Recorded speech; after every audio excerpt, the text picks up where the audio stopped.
네, 서울의 한 대형 병원 출입구가 약국에서 나온 호객꾼들로 종일 혼잡을 빚고 있습니다. 환자를 태우고 이동할 승합차가 뒤엉키는 모습은 10년 넘게 반복되고 있습니다. 하지만 단속이 제대로 이루어지지 않고 있습니다. 밀착 카메라 김도훈 기자입니다. 불법 주정차 CCTV 단속 현수막이 걸린 도로 맞은편으로 승합차들이 줄지어 서 있습니다. 견인 지역이라고 적힌 2차선 도로 한편은 아예 길게 늘어선 승합차들이 차지했습니다. 이곳은 서울 시내 한 대형 병원입니다. 이 노선버스가 다니는 길목을 따라서 승합차 10여 대가 줄지어 서 있는 모습을 볼 수가 있고요. 특히 이 방문객들이 오가는 출입구 바로 앞에는 이 승합차들이 누군가를 기다리는 모습을 볼 수가 있습니다. 어떤 일이 벌어지고 있는지 지금부터 한번 확인해 보겠습니다. 병원 출입구에는 10여 명의 사람들이 나란히 서서 환자들이 나오기를 기다리고 있습니다. 잠시 뒤 손에 종이를 든 여성이 승합차에 올라타더니 곧이어 종이를 말아진 다른 여성은 또 다른 승합차를 타고 떠납니다.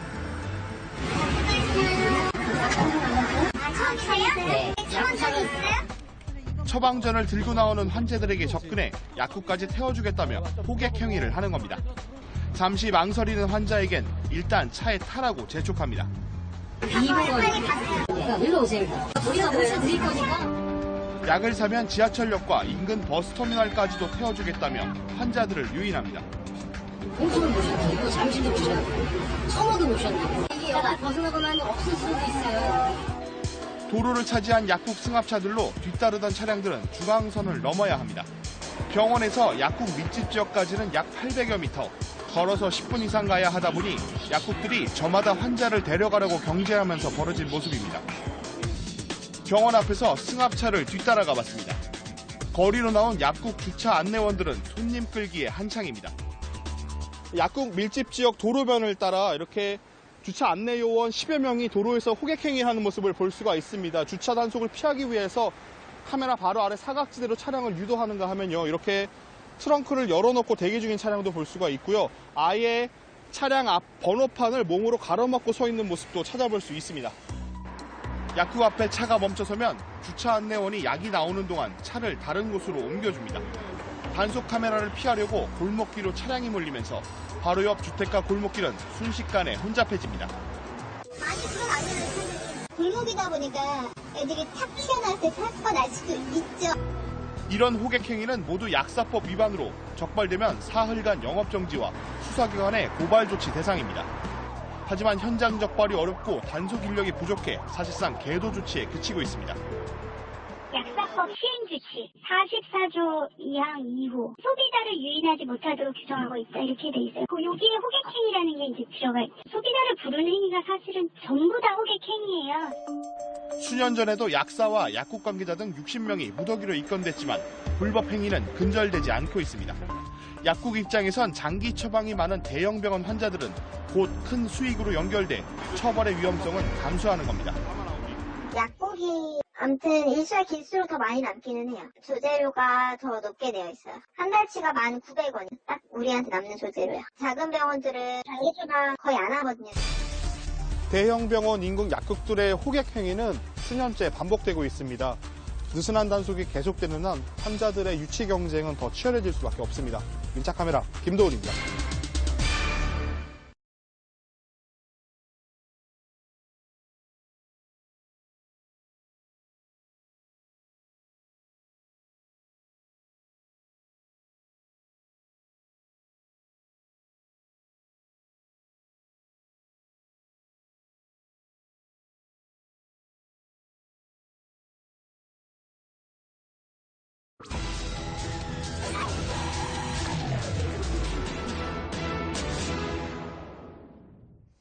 네, 서울의 지하철이나 공원 곳곳에 무료 휴대전화 충전소가 마련돼 있습니다.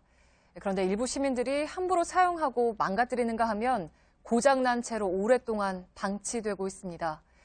오늘 밀착 카메라는 배터리와 맞바꾼 양심을 담아왔습니다. 손광균 기자입니다. 스마트폰과 검은색 선을 연결하면 충전이 시작됩니다. 서울 도시철도공사가 지난해 연말부터 5, 6, 7, 8호선에 설치한 무료 충전소 겸 보조 배터리 대역입니다. 152개역에 설치된 충전소만 157대로 시민 편의를 위해 다른 호선으로 확대하는 방안도 검토해 추진할 예정입니다.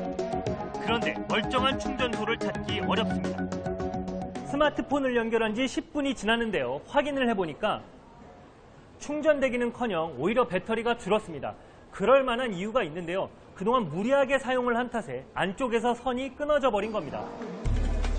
선이 뜯어지거나 연결 부분이 망가진 곳이 있는가 하면 겉으로는 멀쩡한데 충전이 안 된다고 임시로 안내해 놓은 곳도 있습니다. CCTV가 촬영 중이라는 경고도 소용이 없습니다. 취재진이 확인한 6개역 가운데 1개만 제대로 작동했습니다. 서울 시내 또 다른 역에 나와봤습니다. 이곳은 대학교 입구 쪽이라 젊은 사람들이 많이 오가지만 여기 있는 스마트폰 충전소도 선이 모두 끊어졌습니다. 휴대전화가 방전되기 전 충전소를 찾은 시민들은 발걸음을 돌리거나 보조 배터리를 빌릴 수밖에 없습니다. 한 달 정도 동안 끊어졌어요. 충전기 멀쩡해도 꼽아도 안 되는 경우가 많아요. 지하철역 관계자들은 단속이 쉽지 않다고 입을 모읍니다. 지금 끊어진 거예요. 잡아당기니까. 자기가 핸드폰 들고 있는 방향이 틀리니까 이걸 돌리고 하다 보니까 이것도 지금 간들간들해요. 수리에 나선 업체도 관리가 어렵다고 하소연합니다. 나만 사용을 하고 다른 사람들은 좀 사용 못하게 악의적으로 행동하시는 부분들도 있으시고 이거 관리하는 게 참 저희 많이 어렵긴 하거든요. 설치만 해놓고 관리가 거의 이뤄지지 않아 무용지물이 된 충전소도 있습니다. 강서구는 등산 중에 휴대전화 배터리가 방전되는 일이 없도록 2년 전 둘레길 5곳에 급속 충전기 6대를 설치했지만 작동하는 기계를 찾기는 쉽지 않습니다. 그러니까 쓰려고 그러는데 안 되면 그렇지 않겠어요? 근데 구청장이 뭐 이거 되나 안 되나 그거까지 뭐 신경 쓰겠어? 24시간 안전하고 편리한 산책로를 만들겠다던 말과 달리 밤중에 이용에 문제가 생기면 연락할 곳도 없습니다. 죄송합니다. 오늘은 업무가 종료되었습니다. 업무 시간은 평일 오전 9시부터 오후 6시까지입니다.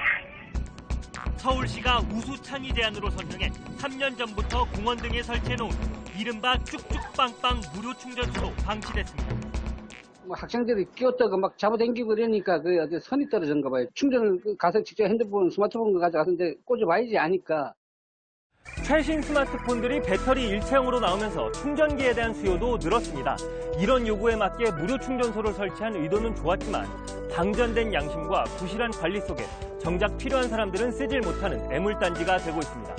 밀착 카메라 손광균입니다.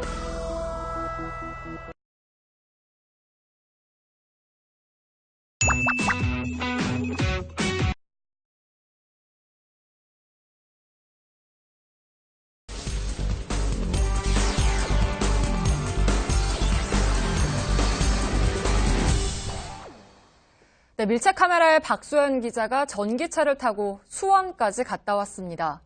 엔진 소리도 없고 덜컹거림도 없고 그야말로 멋진 드라이브가 될 수 있었는데 문제는 전기가 떨어지면 끝이라는 것이죠. 충전소를 찾기도 어렵고 찾았어도 작동이 되지 않는 경우도 있었습니다. 정부는 2020년까지 전기차 20만 대 보급을 목표로 하고 있는데요. 당장 필요한 게 뭔지 알 수 있습니다. 밀착 카메라 박소연 기자입니다. 보통 차량 뒤쪽에 기름을 넣을 수 있는 주유구가 있습니다. 그런데 옆차를 보니까요, 특이하게도 앞쪽에 있습니다.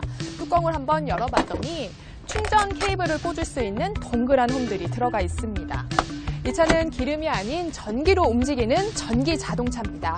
친환경 차량으로 각광받고 있는데 오늘 하루 밀착 카메라가 이 차를 한번 타보겠습니다. 차량 시동이 정상적으로 걸렸습니다. 시동을 걸었지만 엔진 소음 없이 조용합니다. 고속도로를 타고 1시간여를 달린 뒤 가장 가까운 전기차 충전소에 들어갔습니다. 충전 방식을 선택한 뒤 차량에 충전기를 꽂았지만 곧바로 작동을 멈춥니다. 충전을 시작한 지 0.2초 만에 충전이 완료됐다는 문구가 화면에 떴습니다. 충전된 전력은 0. 아무래도 기계에 이상이 생긴 것 같습니다.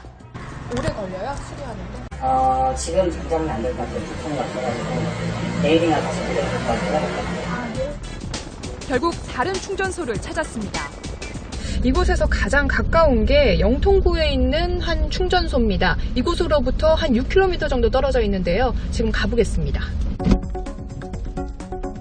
다행히 충전기가 제대로 작동했지만 충전을 완료하는데 35분을 기다려야 했습니다. 이처럼 전기차 운전자들이 부족한 충전소와 고장으로 낭패를 당하는 사례가 늘고 있습니다. 제가 강릉을 한번 놀러 간 적이 있었는데 그때 왕복 갔다 오는 시간이 23시간이 걸렸습니다.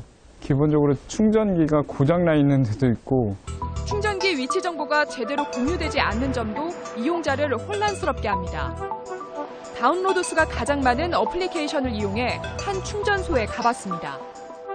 전기자동차 충전소라고 적힌 간판을 따라 들어가 봤습니다. 하지만 충전기는 사라진 채 바닥을 보니까요. 이렇게 충전기를 선치한 흔적만 남아 있습니다. 수영을 갖다 놓고 아니면 철거할 거가 좀 말들이 많다가 결국에는 철거하는 쪽으로 이게 진행이 되는 걸로 알고 있습니다. 작년 한 11월 달쯤? 환경부가 지난해 여름 일부 충전소를 폐쇄했지만 민간 어플리케이션에서는 반영되지 않는 겁니다. 환경부와 지자체, 공공기관에서 운영하는 충전소 정보를 통합적으로 확인할 수 있는 공식 홈페이지와 어플리케이션이 아직 없습니다. 사후 관리라든지 민원에 대한 처리할 수 있는 경로만 명확하면 저희가 다 공개를 하려고 지금 하고 있고요. 친환경 전기 택시를 시범 운영하는 한 택시 회사는 차량 8대 가운데 4대 운행을 중단했습니다. 짧은 주행거리에 비해 긴 충전 시간 때문입니다. 충전하는데 하루에 많이 하는 분들은 한 3시간 정도요. 10시간 일할 거면 한 2시간 일 더 해야죠. 회사 타내금 마치려면.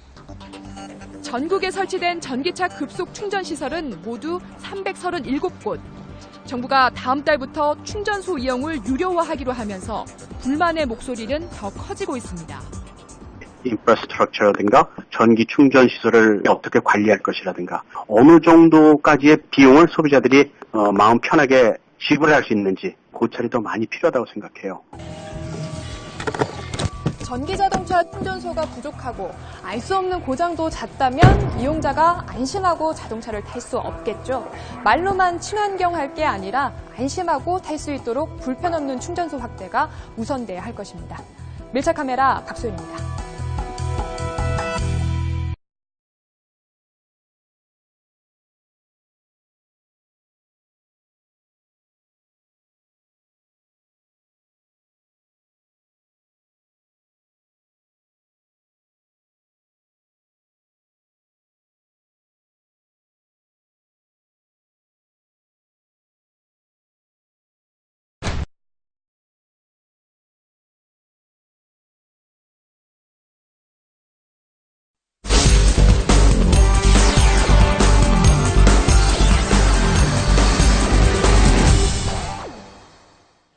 강력범죄를 예방하기 위해서 동네 곳곳에 설치된 CCTV에는 요즘 음성 기능이 더해진 비상벨까지 많이 부착이 되어 있습니다. 그런데 이 비상벨이 재구시를 못하는 경우가 많다고 하는군요. 오늘 밀착카메라에서는 강신우 기자가 현장에 가서 비상벨을 눌러봤습니다. 비 내리는 어두운 밤, 쫓기듯 걷는 여성, 비상벨을 연신 누릅니다. 네, 이것이 비상벨입니다. 이 비상벨을 누르게 되면 저 위로 보시는 CCTV가 실시간 녹화가 됩니다. 그런데 이렇게 유용할 수도 있는 비상벨이 예산 낭비만 하고 있다는 지적을 받고 있습니다. 2012년 오원춘 사건 등 강력 사건이 벌어진 이후 전국 지자체들이 방범용 CCTV 기능을 향상시키면서 비상벨 설치도 덩달아 늘었습니다. 현재 경기도 내에만 13,000여 개. 그런데 현장에서 눌러보니 문제가 있습니다. 제가 크게 얘기하는데 안 들려요?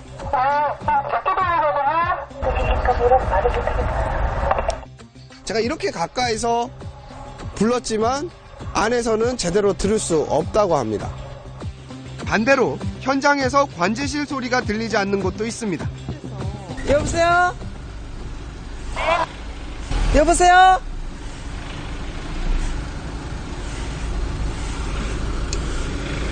그래서 마이크를 가까이 안 하는 것 같아요. 근데 이거 스피커 나쁜 거예요. 네. 오원춘과 박충봉 사건이 일어난 곳과 인접한 주택가입니다.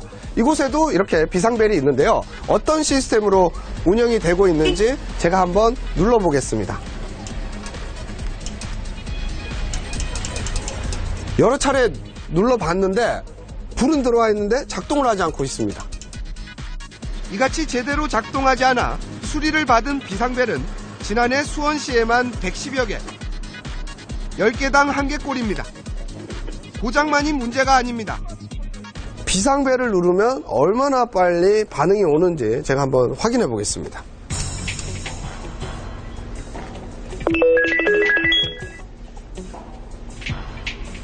관제센터입니다. 33초가 걸렸습니다. 이렇게 반응이 빠르지가 않는 건가요? 누르면 안 되는 오랫동안 누르면 벨 소리가 오랫동안 나기 때문에 그 차이점 때문에 그럴 겁니다. 아이들의 접근성도 떨어집니다. 네, 이곳 어린이 보호구역에도 이렇게 비상벨이 설치는 돼 있습니다. 이 비상벨 설치의 높이를 한번 보면 170cm가 됩니다. 때문에 키가 작은 어린아이들 같은 경우에는 이 비상벨을 누르기가 힘이 듭니다. 비상벨 주변 환경도 문제입니다. CCTV가 설치된 이곳에도 저렇게 비상벨이 설치되어 있습니다. 이곳 역시 이 차가 전방을 가로막아서고 있습니다. 그런데 냄새와 파리가 많이 날리고 있는데요. 이 돌아서서 보니 이번에는 쓰레기가 막아서고 있습니다. 실제로 쓰레기 수거 장소로 쓰이는 곳에 비상벨이 여러 군데 설치되어 있습니다. 근데 이곳에 있는 비상벨은 다행히 차나 쓰레기로 막혀 있지는 않은데 이런 난간이 떡하니 버티고 있어서 누르기가 상당히 부자연스럽습니다. 이뿐만이 아니라 지나가는 사람 시선 컷으로 한번 잡아주실까요? 사람들이 지나가다가도 여기에 비상벨이 있다는 사실을 알기가 쉽지가 않습니다. 왜 이런 구조로 만드셨나요? 네, 그러면요 저희가 AS팀에게 얘기해서 조치하도록 하겠습니다. 네, 바로 이곳이 관제센터입니다. 현장에서 비상벨이 울리면 이곳 직원들이 응대를 하게 됩니다. 평상시에도 이곳 직원들은 24시간 동안 모니터링을 진행하고 있습니다. 하지만 투입된 예산과 인력에 비해 그 효과가 미미하다는 지적도 나옵니다. 경기도 일부시에서는 지난 9년간 비상벨을 통한 위험이나 사고 신고가 한 건도 없었습니다. 비상벨이 좀 효율성이 떨어진 부분이고 그런 상황에서는 휴대폰을 이용한 신고가 효과적이지 않을까 하는 생각입니다. 비상벨 설치에 드는 비용은 평균 50만 원. 경기도에서만 64억 원가량이 투입됐습니다. 이렇다 보니 관리가 어렵다는 이유 등으로 비상벨을 철거하는 지자체가 나오고 있습니다. 5개에 돼 있다 보니까 수시로 고장이 나고 있습니다. 고장 유무를 파악이 불가능한 상태입니다. 그야말로 비상벨 관리에 비상이 걸린 겁니다. 제대로 활용하기만 하면 범죄 예방과 범인 검거에 큰 도움이 되는 비상벨. 더 이상 예상 낭비라는 비판을 받지 않도록 이런 주변 정리와 함께 신속한 보수 등 철저한 관리 감독이 필요해 보입니다. 밀착 카메라 강신호입니다.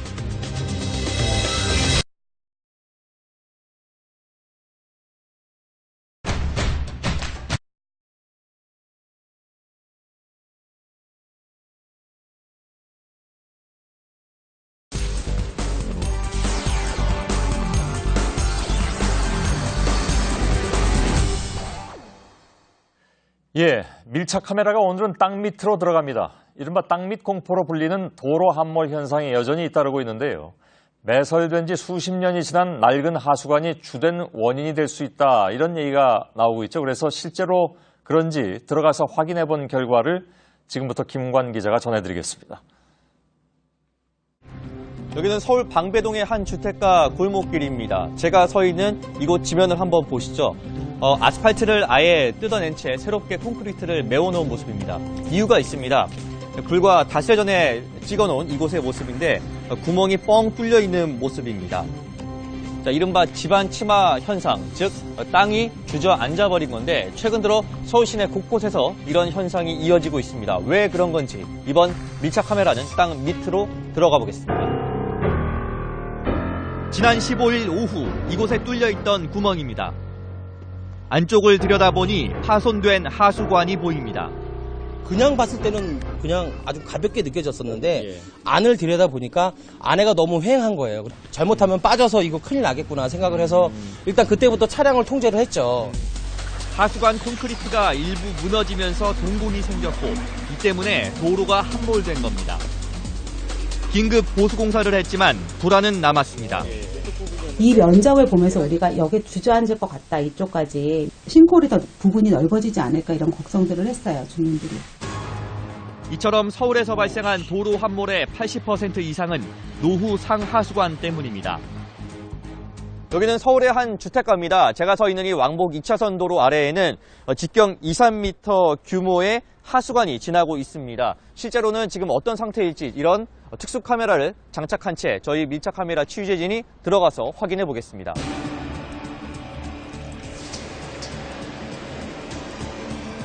취재진은 관할 지자체 담당자, 상하수관 안전 관련 전문가 등과 동행했습니다. 내려가자마자 역한 냄새가 진동합니다. 오폐수가 만들어낸 메탄가스와 황화수소 가스인데 하수관 부식을 가속시킵니다. 하수관 곳곳은 움푹 파여 있고 살짝 만져도 구조물이 떨어져 나옵니다. 아래로 내려와서 불과 100m를 지나는 동안에도 곳곳에서 균열이 발견되는데요. 자, 특히 이 부분은 더 심각합니다. 천장 부위가 완전히 떨어져 나갔는데 콘크리트며 철골이며 다 지금 부식이 진행되고 있습니다. 이 조각들은 아예 이렇게 살짝만 갖다 대도 떨어져 나오는데요. 그러다 보니 아예 이쪽 한번 보시죠. 애당초 붙어있던 천정이 이렇게 아예 떨어져 나왔습니다. 기존에 이런 얇은 철골에 매달려서 버티고 있었는데요. 바로 이렇게 부식이 진행되고 있는 바로 위에는 50cm 두께로 바로 지상 도로가 있고 그 위를 차량들이 지나다니고 있습니다. 이런 노후화 현상은 당장 큰 위험으로 보이진 않아도 언제든 대형 사고를 유발할 수 있습니다. 틈이 생기고 모래질이나 그 골재 부분이 이 부분을 통해 하수를 유입이 되는 거죠. 집안 처마로 이어져서 상부에 이제 도로가 내려앉는 거죠.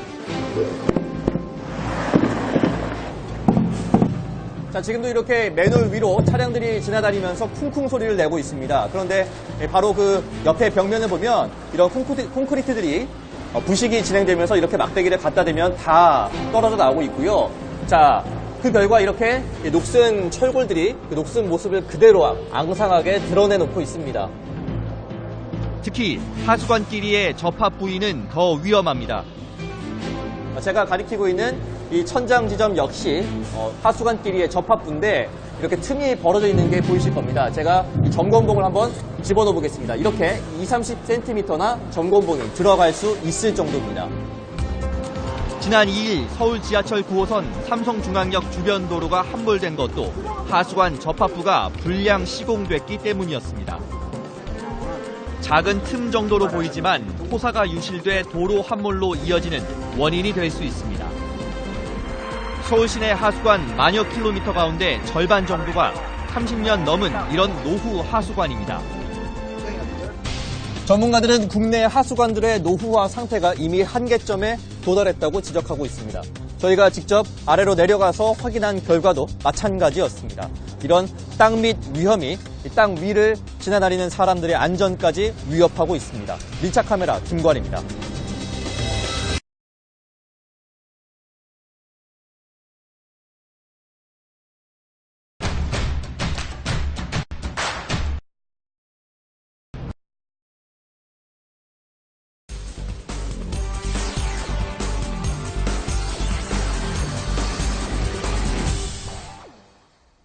서울시가 얼마 전부터 공공자전거를 운영하고 있습니다.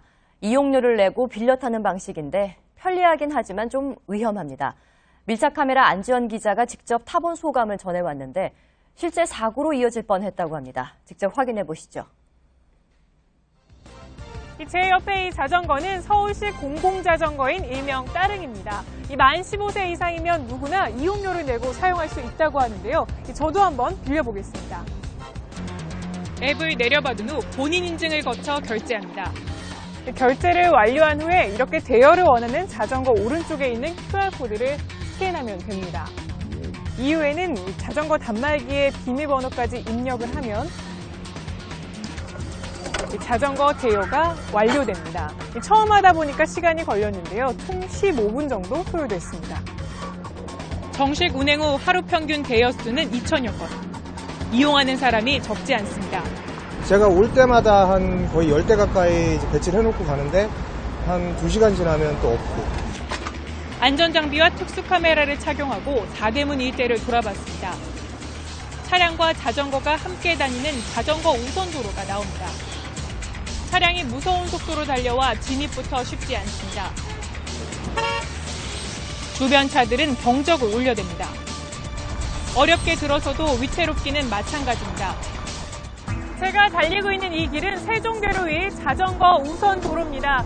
하지만 보시다시피 이 차선에 이 차량 통행량이 적지 않은 데다가 주변에 차량이 굉장히 많아서 이 자전거로 다니기가 쉽지 않은 상황입니다. 이 같은 상황은 또 다른 우선 도로도 비슷합니다. 저기로 다니면 치여 죽을 것 같은데 빨리 달리면 좀 무섭긴 하죠. 조금 더 가봤습니다. 이번에는 자전거 우선 도로에 대형 버스가 주차되어 있습니다. 버스 정류장도 간신히 피해갑니다. 여러 대의 버스가 아예 자전거 도로를 점령한 곳도 있습니다. 지금 주차를 하는 게 아니라 차가 밀려서 그렇잖아요. 차량이 너도나도 자전거 우선 도로로 끼어들기도 합니다. 오토바이는 자전거 바로 옆이나 뒤에 붙습니다. 장애물은 이후에도 계속됩니다. 이번엔 자전거 전용 차로입니다. 이렇게 차도 안에 자전거 길을 만들어 놓은 형태인데요. 그런데 군데군데 이렇게 도로가 움푹 패인 곳이 있는 데다가 이 앞쪽을 보시면 경사로까지 설치되어 있습니다. 이런 상황 때문에 아예 인도로 달리는 자전거가 많습니다. 인도에 설치된 자전거 보행자 겸용도로도 문제가 없는 건 아닙니다. 인도 위에 자전거 도로가 설치된 이곳은 이처럼 굉장히 비좁은 데다 이쪽은 아예 자전거 도로밖에 없어서 보행자와 부딪히기 굉장히 쉬운 구조입니다. 좁은 곳의 인도폭은 30cm밖에 안 됩니다.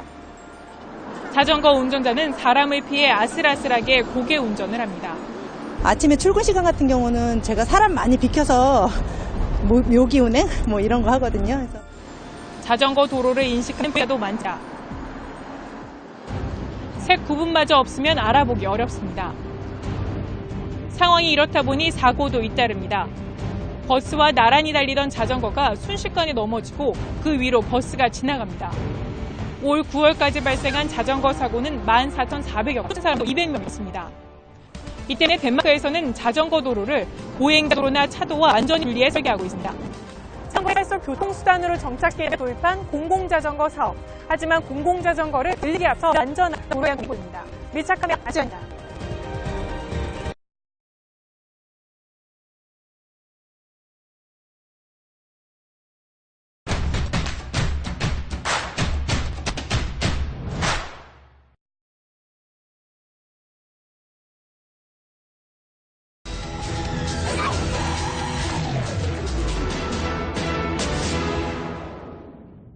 여의도 한강공원은 시원한 바람과 그늘을 찾는 사람들로 밤낮 없이 붐비고 있습니다. 여기서 빠질 수 없는 게 먹거리죠. 주문한 음식을 안전하게 주고받기 위한 배달 구역을 만들어 놨는데 제 기능을 못하고 있습니다. 밀착 카메라가 그 이유를 알아봤습니다. 박소연 기자입니다. 여의도 한강시공원입니다. 시민들이 잔디밭에 앉아 치킨과 분식 같은 먹거리를 즐깁니다. 한강공원에서 좀 피서 겸 나왔습니다. 여의나들목 인근에는 한강공원에서 배달식을 안전하게 주고받기 위해서 이렇게 배달 구역을 따로 지정해 운영하고 있습니다. 바로 옆을 보시면요. 배달 음식점 연락처와 메뉴가 적혀 있는 이렇게 전단지도 꽂혀 있습니다. 그런데 한눈에 보기에도 관리 상태는 그다지 좋아 보이지 않습니다. 자세히 한번 보면요. 이렇게 빗물이 잔뜩 고여서 부유물도 이 안에 떠다니고 있고요. 때문에 이렇게 젖은 전단지를 꺼내서 사실 주문하기랑 사실상 어렵습니다.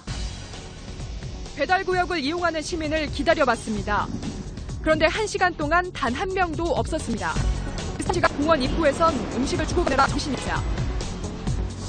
여의나루역 앞입니다. 건너편 도로 보시면요. 각종 배달 음식 오토바이가 도로 한쪽을 차지했습니다. 이쪽에 서서요. 배달 음식을 서로 주고받고 있는 겁니다. 주문한 음식을 빠르게 전달하기 위해 배달 1륜차는 차선을 넘나들고 역주행도 서슴지 않습니다.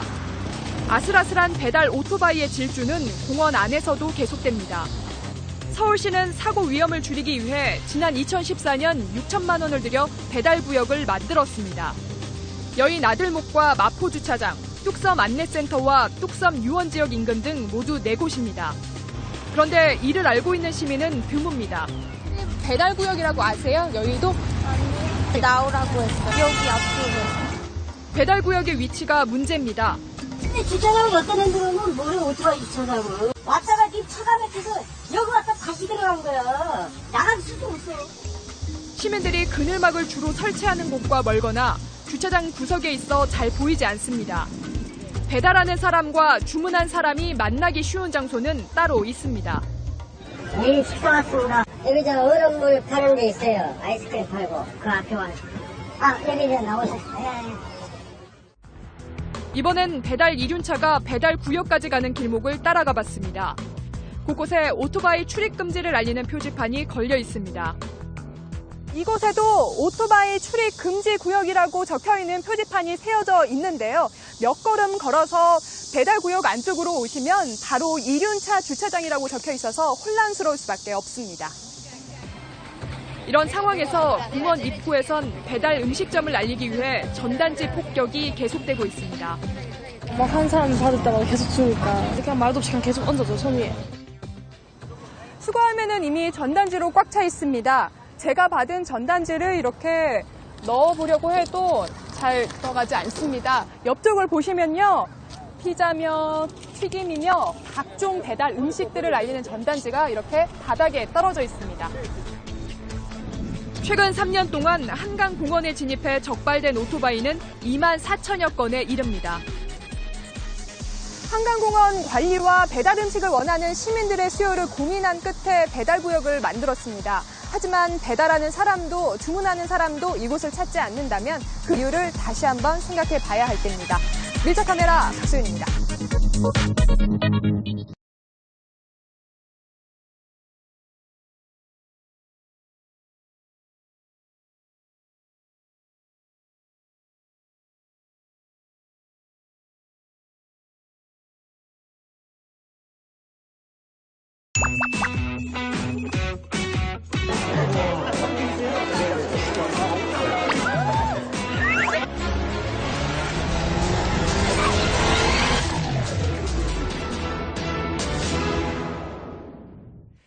여름 휴가 계획하고 있는 분들 2명 가운데 1명은 해외여행을 생각한다는 조사 결과가 나왔습니다. 국내 여행이 자꾸 외면받는 데엔 이유가 있겠죠. 다들 이렇게 한다는 말로 피서지 불법 영업이 수십 년째 계속되는데도 당국 역시 수십 년째 나몰라라 하고 있습니다. 비싼 돈 내고 휴가 기분도 망치는 건 또 서민들 몫입니다. 밀착카메라 박소영 기자입니다. 경기도 가평의 연인산 구립공원 안에 있는 용추계곡입니다. 시원한 계곡에서 피서객들이 물놀이를 하며 무더위를 쫓고 있습니다. 그런데 계곡을 따라 인공으로 설치한 축대 위에 평상이 빼곡히 들어서 있습니다. 좀 더 가까이 들어가서 상황을 파악해 보겠습니다. 한 음식점에 들어가 평상 대여 가격을 물었습니다. 한채석 이런 거는 25만 원 그래요. 이런 거만 해도 10만 원씩. 음식은 그렇다는 것이 6만 원씩. 다른 가게도 식사 비용 외에 자리값을 요구합니다.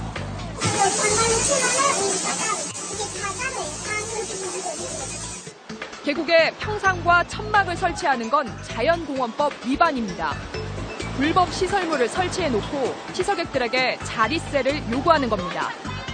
자체를 보니까 상상해요. 1차에 50만 원, 2차에 100만 원, 3차에 150만 원. 곳곳에서 실랑이가 벌어지기도 합니다. 대한민국 사람이 어디 가서 돈을 벌었는데. 하다 없지 아니잖아. 우리 자유라니까 나는 얘기 하는 거지. 침상 이용하는 거야. 돈 주고 9만 원 계곡 이용하면 자기네들이 세금 얼마 낼 거야. 물리 위험지역으로 분류된 이곳에서 다이도 수영도 모두 할 수 없습니다. 하지만 설치된 방가로 아래에서 짐을 푼 피서객들은 이 안쪽 계곡에서 물놀이를 즐기고 있습니다. 매년 100만 명이 다녀가는 경기도 포천 대궁계곡입니다. 계곡을 따라 이미 수백 개의 평상이 들어섰는데 하류 쪽에 추가로 평상을 설치하고 있습니다. 아래를 보시면 북면엔 노끈이 풀어지고 지주대 역할을 하는 새 파이프도 힘없이 무너져 내렸습니다. 얼마나 허술하게 천막을 설치했는지 보여줍니다. 이 계곡에서도 역시 자리세를 요구합니다. 항상 조그마한 하나에는 15만 원 이상 가지면 자리세를 안 받고요. 아니면 음식을 해봐도 빌릴 때는 10만 원씩 받아요. 관리 명목으로 자릿세를 요구하지만 곳곳에 쓰레기가 방치돼 있고 주차 관리도 엉망입니다. 렌상에다가 7만 원 받으니까 좀 비싼 것 같아요. 화장실도 제대로 안 되고. 진짜요. 화장실에 가면 숨막혀. 불법이 난무하지만 지방자치단체의 단속은 느슨합니다. 지난해 경기도가 자연공원법 위반 혐의로 용추계곡 상인들을 조사했지만 수사기관에 단 한 명도 고발하지 않았습니다. 담당 공무원이 기한 내에 서류를 제출하지 않았기 때문입니다. 포천시는 대군계곡을 점유한 시설물에 대해 최근 10년 동안 단속을 벌이지 않았습니다. 이제 부수수로 없는 상이고 영업하는 사람들도 있고 이러니까. 이와 달리 자릿세로 악명 높았던 북한산 국립공원의 송추계곡은 2년 전부터 달라졌습니다. 계곡을 따라 즐겼던 평상이 사라지고 피서객들은 자유롭게 물놀이를 칩니다. 공기 좋죠, 물 좋죠, 환경 좋죠. 기분이 아주 그냥 최고죠. 계곡 식당은 공원 입구로 자리를 옮겼습니다. 처음에는 말만들이 많았었지요. 앞으로 우리가 어떻게 먹고 사냐, 뭐 하냐. 그런데 실질적으로 이렇게 해놓고 보니까 많이 와서 그 반응들이 좋으니까 지금들 많이 흡족해하고 있습니다. 본격적인 여름 휴가철이 시작되면서 지자체들은 지역 경제를 살려달라며 국내 여행을 요청하고 있습니다. 여름 휴가는 국내로 떠나자고 독려만 할 게 아니라 갈수록 심해지고 있는 피서지 부당 요금부터 고쳐야 할 겁니다. 밀착 카메라 박소연입니다.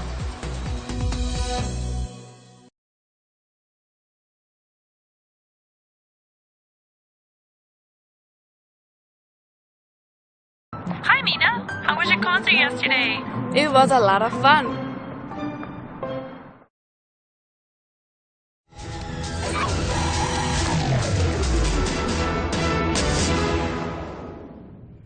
네, 해수욕장에서의 자릿세 논란, 저희가 팩트체크에서도 다룬 적이 있습니다. 당시 결론은 민간구역에서는 직접 가져간 텐트를 쓰면 돈을 안 내도 된다는 거였습니다.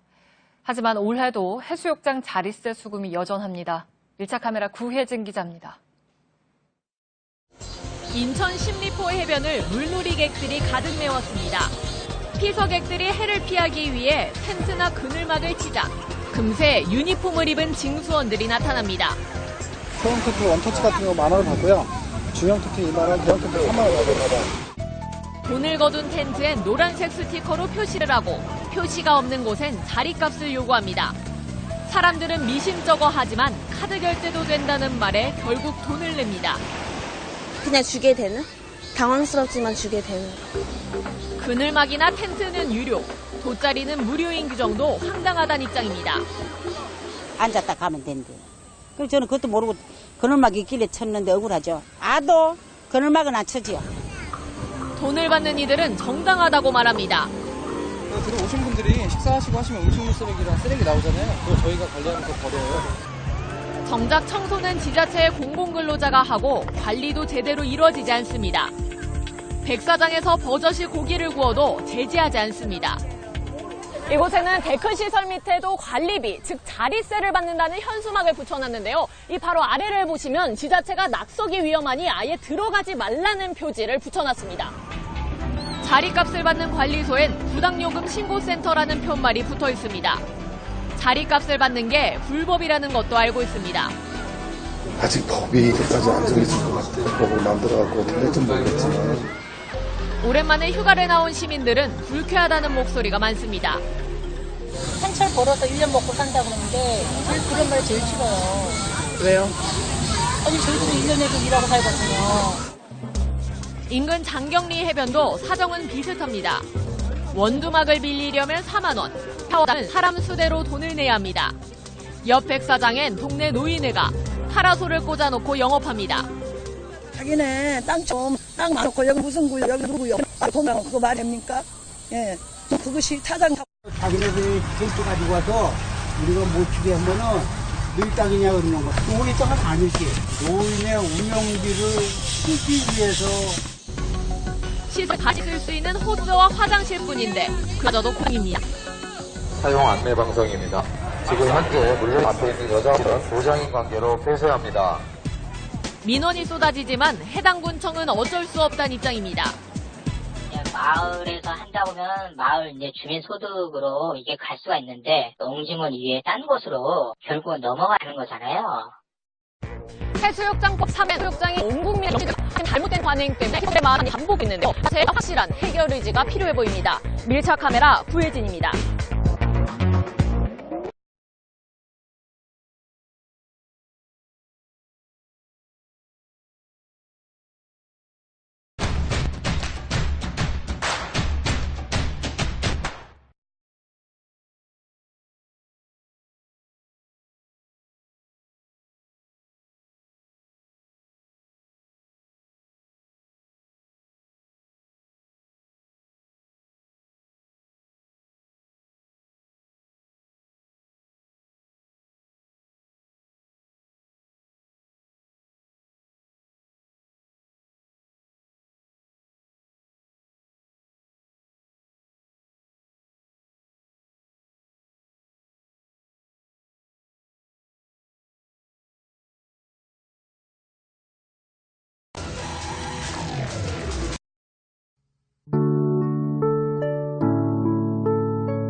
好きの星野環奈です。